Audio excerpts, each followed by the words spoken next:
We had some really fun races over the weekend with Tappan Street, with Sovereignty, with Sandman, but it's always felt like, not just say it has to be journalism, but whoever comes out looking great this weekend, I do think will be the favorite for the Kentucky Derby.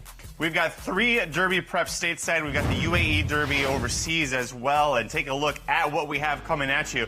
100 points for the UAE Derby. That's the road to the Kentucky Derby on the European side. The Wood Memorial Bluegrass, both 100 points to the winner. The San Diego Derby, only 5 runners, Caleb, so that's why you see 75, 37.5, 18.75.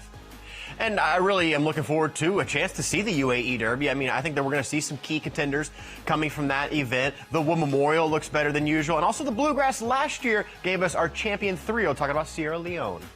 Hopefully Keeneland does run this weekend. We're looking at some inclement weather out there in Lexington, Kentucky, but fingers crossed, toes crossed, we get the horses in the gate. Friday is opening day, but the Bluegrass, the main event, on Saturday. Now, River Thames is going to be the slight favorite. I think this could be a myriad of potential favorites in the race. Now, this is an interesting setup. This is an angle I've not always liked. A stalker from an inside post. Because this horse can sit second. This horse likes stalking, but when you're on the rail, you either need to, number 1, take the lead, or number 2, you're pulling back and covering up. So let's see if they decide to push the hand a little bit harder. Yes, he has a rating gear, but I don't know if that's going to work on Saturday. He's got Owen Almighty East Avenue among the horses expected to show speed. The New York-bred son of McLean's Music for trainer Todd Pletcher has 25 Derby points. So theoretically, Caleb, a 3rd-place finish puts him in the starting gate for the Derby. And then Owen Almighty bidding to, believe it or not, become the first ever Triple Crown race starter for the sire, Spicetown? Hard to believe, but we know he's known mostly for speed. And look, when Owen Almighty debuted at Churchill Downs, I believe he was 10-1 morning line. He went off as the favorite. So you know that Owen Almighty was training super well at Churchill. Yes, he got an easy uncontested lead, but Chance McPatrick second, Hill Road's third, couple of key contenders from the Breeders' Cup Juvenile, and they won for fun. Now, what I'm a little weary about is that this was not always the plan. And the fact that the Bluegrass is now a grade 1 once again, these horses have been planning to get here, and Owen Almighty's kind of coming in the back door a little bit, but he's got a lot of speed and plenty of gifted talent.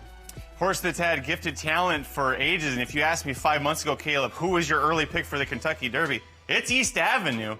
The problem is, since what we've seen the last 5 months, East Avenue has just had a real tough run of things. Unfortunately, he's reminding me a little bit of a Dennis's Moment. He's reminding me a bit of an Irish war cry. Now, what would be the chance that this horse could get back on track? 2 things. Number 1, he's by Medaglia d'Oro, known for liking the slop.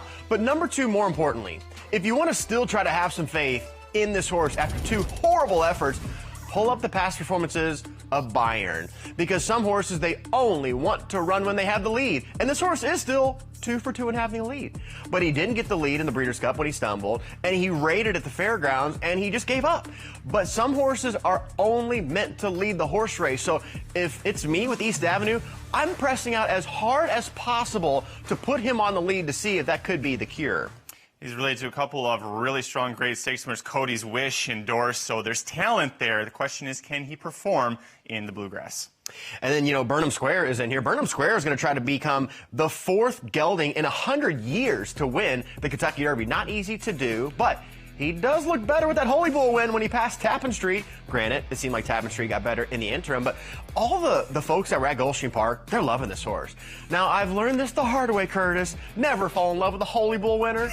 It's the first big race of the year. It's in January. The weather's hot. It's supposed to give you a good race, and a lot of times those horses don't live up to it. But he did beat the Florida Derby winner in that Holy Bull. And he's got a strong record nonetheless. 2 wins, 5 starts. He's been a much improved horse with the blinkers on as well for Ian Walsh. And I know there's a lot of fans here on the FanDuel TV team of Burnham Square hoping he can turn things back around. I know Matt Bernier really likes him. Yep. Larry Colmus, our resident Aussie, of course, Dubs Anderson, rooting for Ian Wilkes there in terms of the Australian connection. But look, in this race, I've seen one trainer, even with just a win, but some really quality efforts. Chad Brown is supporting the Bluegrass in a big way. He brought, a horse that was going to win the championship in Sierra Leone to win this race. But don't forget some really good seconds. Practical Joke was second this race to IRAP. Highly Motivated was second in this race to Essential Quality. So I'm looking at the Chad Brown charge. And if you look at Chance McPatrick, he's had 2 bad setups in the last 2 races. Breeders' Cup, outside post, closer, no speed, Baffert's controlling the car. Last race, off the layoff, Owen Almighty, easy lead from the rail, still runs second. This is the time where I'm seeing some competition. I see 2 or 3 horses that want to jut out there and show a little bit of intent for the lead. And now we're going to lay back with a talented son by McKenzie. Look for Chance to make Patrick run his best race on Saturday. Chad Brown taking 2 shots in Major Derby preps. He's got Chance to make Patrick there. He's got Hill Road going to the Wood Memorial. So Chad spread them out just like Baffert does, trying to get these horses in the gate. Chance to make Patrick, he's a horse that's going to have to worry about, can he actually pass that 2-turn test? We haven't seen that from him yet, but as Caleb just outlined, you can make excuses for why he hasn't passed the 2-turn test yet. The Bluegrass Stakes last year, 7 races on the dirt, on that card, 6 of them won by horses that were on the lead coming off the turn. The only one who didn't win doing that, Sierra Leone. It takes that good of a closer to overcome a trend that we usually see on big days, Caleb, is that speed will hold on a good track. And I don't necessarily know with the rain if it's any different, but I totally agree because Keeneland over the years, especially on day 1, if the sun is out, we saw, go back to the fall meeting.